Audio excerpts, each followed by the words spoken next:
Dwarka ACC ground Nandgam ખાતે અખિલ ભારતીય આહિરાણી મહારાસ સંગઠન દ્વારા ભવ્ય મહારાસ રમાયો હતો, જેમાં 37,000થી વધુ આહિરાણીઓએ મહારાસ રમી વર્લ્ડ રેકોર્ડ સર્જ્યું.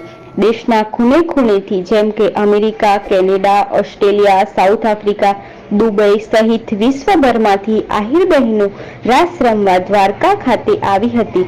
દ્વારકામાં ભગવાન શ્રી કૃષ્ણના પુત્રવધુ અને બાનાસુરની પુત્રી ઉષા રાસ રમ્યા હતા અને ગુજરાતમાં ગરબાની શરૂઆત થઈ હતી. લોકવાયકા પ્રમાણે અંદાજે 550 વર્ષ પહેલા કચ્છના વ્રજવાણીમાં આહિરાણીઓ સાથે ભગવાન શ્રી કૃષ્ણ રાસ રમવા ઢોલી રૂપે આવ્યા હતા.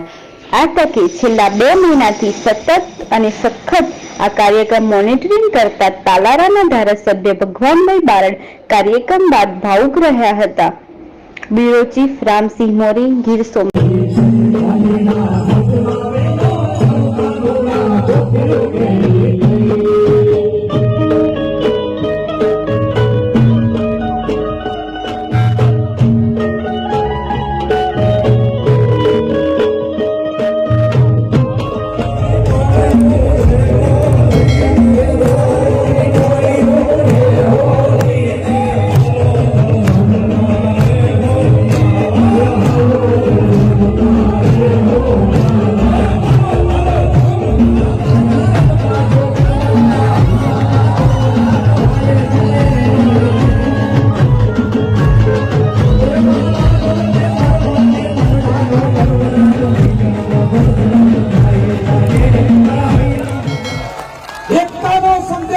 શક્તિ પ્રદર્શન માટે નહીં, એકતાનો સંદેશો, શાંતિનો સંદેશો, ધર્મનો સંદેશો અને દૈવી તત્વ આપણામાં ફરી પાછું ભગવાન શ્રી કૃષ્ણએ આજે આપ્યું છે. ત્યારે મારી વિનંતી છે કે એને હાથવીને રાખજો, સારા કામોમાં વાપરવાના પ્રયત્ન કરશો આપણે બધા.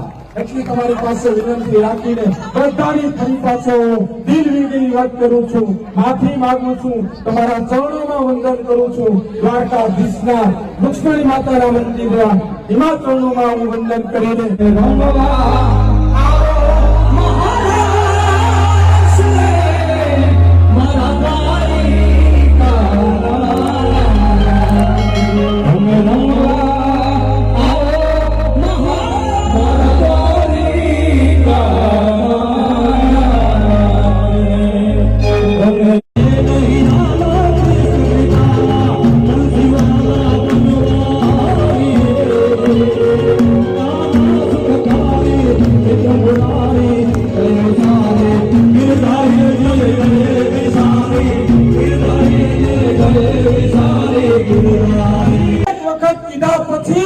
એક પણ વ્યક્તિને કાંઈ કહેવું નથી પડ્યું ને. આ સંદેશો વિશ્વને દેવા માટે આપણે બજાતા એકતાનો સંદેશો, શક્તિ પ્રદર્શન માટે નહીં, એકતાનો સંદેશો, શાંતિનો સંદેશો, ધર્મનો સંદેશો અને દૈવી તત્વ આપણામાં ફરી પાછું ભગવાન શ્રી કૃષ્ણએ આજે આપ્યું છે. ત્યારે મારી વિનંતી છે કે એને હાથવીને રાખજો, સારા કામોમાં વાપરવાના પ્રયત્ન કરશો આપણે બધા. એટલી તમારી પાસે વિનંતી રાખીને બધાની ફરી પાછો દિલ વીગી વાત કરું છું, માફી માંગુ છું, તમારા ચરણોમાં વંદન કરું છું. દ્વારકાધીશના લક્ષ્મણી માતાના મંદિરના હિમાચરણોમાં હું વંદન કરીને કોઈનાથી પણ મારી બહેનો કામ કરતી તેમનાથી, આગેવાનોથી, વડીલોથી, યુવાન મિત્રો, સ્વયંસેવકો કોઈનાથી પણ કાંઈ કહેવાય ગયું હોય તો તમે એને તમારો નાનો ભાઈ ગણીને, મને તમારો નાનો ભાઈ ગણીને, અહીંયા આગેવાનોને તમારા વડીલ ગણીને બધાને તમે ક્ષમા કરજો એવી વિનંતી સાથે તમારો બધાનો આભાર.